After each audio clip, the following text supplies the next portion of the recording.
જે 2024 અંદર વાર્ષિક પરીક્ષાનું લેવાયેલ પ્રશ્નપત્ર સંપૂર્ણ મિત્રો સોલ્યુશન વિડીયોને સ્કીપ કર્યા સિવાય પૂરેપૂરો નિહાળજો। વિભાગે એમ ઉગાડ્યું ચંદ્રહાસ કાવ્યના કવિનું નામ તો પ્રેમાનંદ આવશે। સહી નથી ગઝલ કયા કાવ્ય સંગ્રહમાંથી લીધી છે તો જલનમાંથી। નગરમાં આગ લાગવાથી કોણ ભય અનુભવતું નથી તો પંખી। દિવસના કયા પહરની વાત ચક્રવાક મિથુન કાવ્યના કેન્દ્રમાં છે તો મધ્ય પહરની વાત કરી છે। વજસ્તંભ પર કોને જડી દેવામાં આવ્યા હતા તો ઈસુ ખ્રિસ્તની વાત છે। સડક કોને રોકી શકતી નથી જે પુરુષાર્થ કરે છે માણસ એને રોકી શકતી નથી। જેમ બીજા પણ મિત્રો તમને આઈએમપી નીવડે તેવા પ્રશ્નો અહીંયા આપણે આપેલા છે જે તમે નિહાળી શકો છો।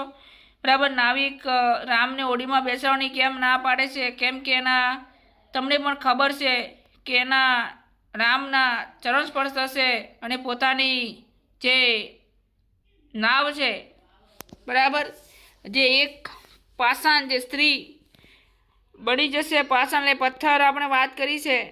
પછી પહેલાં ઝાડવાને ફળિયું છોડીને શા માટે જંગલમાં જવું છે કેમ કે તેને એને હવે એકલ વાયુ લાગે છે બીજા એના ઝાડવાઓ જોડે એના મિત્રો જોડે જવું છે।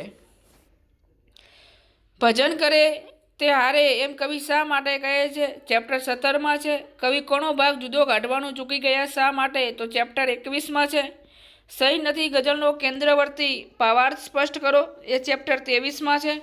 પરાજયની જીત શીર્ષકની યથાર્થતા એ ચેપ્ટર 13માં છે। અમૃતા કૃતિના સાહિત્ય સ્વરૂપ જણાવો તો ચરિત્ર નિબંધ। રેફરન્સ બુક કૃતિના લેખકનું નામ જણાવો તો ઇજ્જતકુમાર ત્રિવેદી છે। વિક્રમ ચરિત્રમાં જયશંકરે કોની ભૂમિકા ભજવી તો રંભા દૂધવાળીની ભૂમિકા ભજવી હતી। જીભ દ્વારા કયા બે મોટા કાર્યો થાય છે એક બોલવાનું અને બીજું સ્વાદ ચાખવાનું। આરટીઓનું પૂરું નામ રિલિજિયન ટ્રાન્સપોર્ટ ઓફિસ અથવા ટ્રાન્સફર ઓફિસ પણ થાય છે। તુલીએ 25 વીઘા જમીનનું શું કર્યું તો એને 25 વીઘા જમીન હતી એ કૂતરાઓને રોટલા ખવડાવવા માટે આપી દીધી હતી। અલી ડોસો હોશિયાર શિકારી હતો તેમ સાથી કહી શકાય ચેપ્ટર 2માં છે। જમનને દાજે ભરાયેલો જોઈ જમકુએ શું કહ્યું ચેપ્ટર 8માં છે। રમણીકલાલ પોતાની સ્થિતિ માટે કઈ ઘટના જવાબદાર લાગે છે એ પણ મિત્રો ચેપ્ટર લખેલું છે। છેલ્લે રહ્યા દોઢ પાસે દૃષ્ટાંત કથામાંથી પ્રગટ થતો બોધ જણાવો। હુકમ માલિક એકાંકીના શીર્ષકની યથાર્થતા ચર્ચો। રેફરન્સ બુક લઘુ કથામાંથી પ્રગટ થતું બાણું રેખાચિત્ર આલેખો। મિત્રો આ જે પ્રશ્નો છે બધા આપણે મોસ્ટ આઈએમપી છે તો વિડીયોને સ્કીપ કર્યા સિવાય અને બીજા વિદ્યાર્થી મિત્રો સુધી પહોંચાડજો। અને મિત્રો જો તમે આ ચેનલમાં નવા હોય તો આ ચેનલને સબસ્ક્રાઈબ કરવાનું ભૂલતા નહીં મિત્રો એટલી હેલ્પ કરજો અને બીજા મિત્રો સુધી પણ પહોંચાડજો અને બીજા મિત્રોને પણ વિનંતી કરજો કે આપણી ચેનલને સબસ્ક્રાઈબ કરે। વિભાગ સી લાંબા છે જ્યાં દિન પ્રિય સખી દિન અને સખી છે ત્યાં અલ્પવિરામ આવશે। એક મિત્રો વધારાનું આપણે અલ્પવિરામ થઈ ગયું છે। રાત્રિએ દીર્ઘ તેવી અહીંયા પૂર્ણ વિરામ મૂકવાનું છે પાછળ તેવી ત્યાં એને મળવાનું થયું ત્યારે મેં એને પૂછ્યું બંને બહેન તમારું નામ શું તો એ મિત્રો બંને અવતરણ કરેલા છે અવતરણ આવશે। સૌ રમવા દોડી જતા તો સૌથી રમવા દોડી જવાતું। ઈશ્વર ઉડતા પંખીને સ્ટેચ્યુ કહેવાય છે તો ઈશ્વર ઉડતા પંખીને સ્ટેચ્યુ કહે છે। કર્તરી વાક્ય મિત્રો બનાવવાનું છે।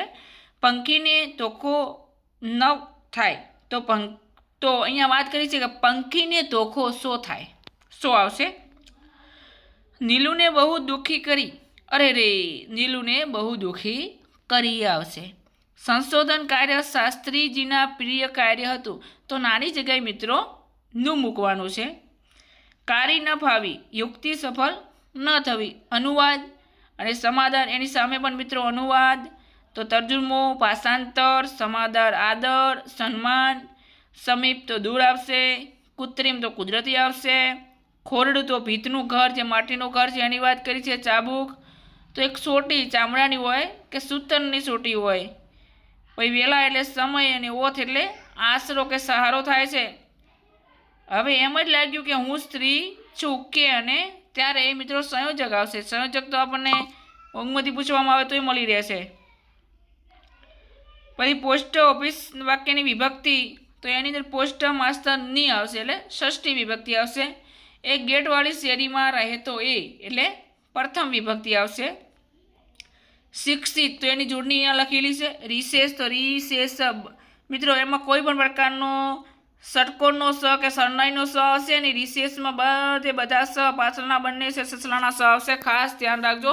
ઘણા વિદ્યાર્થીઓ ભૂલ કરે છે એટલે ખાસ બીજી વાર તમારી ભૂલ ન થાય, જરા ધ્યાન રાખજો વિદ્યાર્થી મિત્રો. પાણી અને પાણી તો એક હાથ થાય અને એક જળ થાય. અહીંયા આપણે તમે જોઈ શકો છો આ ચીર એટલે વસ્ત્ર અને ચીર એટલે એના બે ભાગ.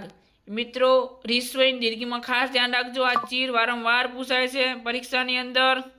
રબીશ એટલે નીડર અને ધૂળપાપ એટલે નકામી વસ્તુની વાત કરી છે. મિત્રો વિભાગ ડી પણ તમે આ મોસ્ટ ટાઈમ સેલ્યુટેશન ગઈ સાલ પરીક્ષાની હતું, આગલી સાલ પરીક્ષામાં હતું અને આ વખતે પણ મોસ્ટ ટાઈમ છે. તો મિત્રો વિડીયોને સ્કીપ કર્યા સિવાય પૂરેપૂરો નિહાળજો. એના પણ અહીંયા પ્રશ્નો તમારી સમક્ષ સોલ્યુશન કરેલું છે અને ખાસ બીજા વિદ્યાર્થી મિત્રો સુધી પણ આ વિડીયો પહોંચાડજો.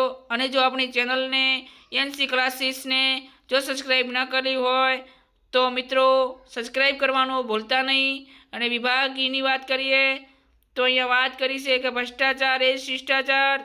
પછી મિત્રો અહેવાલ છે કે તમારી શાળામાં કોઈ પણ જે રમોત્સવ છે એનો અહેવાલ આ વખતે ખાસ પૂછાશે. પછી સુવિચાર છે એ તમારે 100 શબ્દોમાં લખવાનો છે. તો મિત્રો વિભાગ ઈ પણ આપણો કહેવાય તો 20 ગુણનો છે. એમાં પણ એક પણ ગુણ કપાવવો ન જોઈએ અને પદ્ધતિસર મસ્ત લખજો. નિબંધ કઈ રીતે લખવો એ પણ આપણો વિડીયો મૂકેલો છે. કોઈ પણ તકલીફ હોય તો મિત્રો કોમેન્ટ બોક્સમાં જરૂર જણાવી શકો છો.